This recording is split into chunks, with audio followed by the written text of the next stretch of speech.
Pronunciation or flashcard activities are a great way for you students to practice pronunciation of words and phrases that they're learning in each chapter, but also giving them context to really use these words in full sentences. This is how it works. On the left side here, we have prepared flashcards with images and then the phrases or words that we're teaching in each section of each chapter of our Spanish curriculum. And you see the images kind of help with understanding what these words or phrases mean.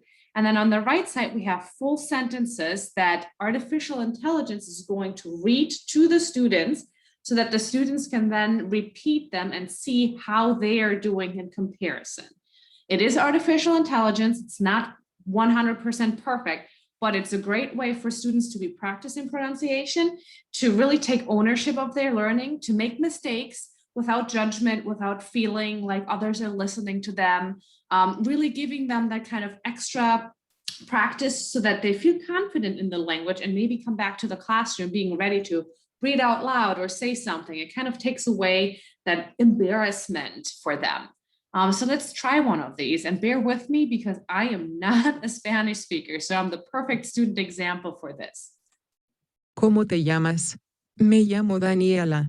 So you heard how the AI said it, so now it's my turn to repeat it and see how I can do. ¿Cómo te llamas? Me llamo Daniela. Well, all right, I'm pretty happy with this. As you can see, I can compare the words up here. I get an instant feedback of 100%. Punctuation is not part of this, but we focus on pronunciation in this case. If I'm not happy with it or I want to know how I did, I can also replay this again. And if I didn't get 100%, I could also click and talk and try it again. ¿Cuál es tu nombre? Mi nombre es Marco. ¿Cuál es tu nombre? Mi nombre es Marco. Let's see how I did on that one. Oh, pretty well as well. It's, again, I can replay it. ¿Cuál es tu nombre? Mi nombre es Marco.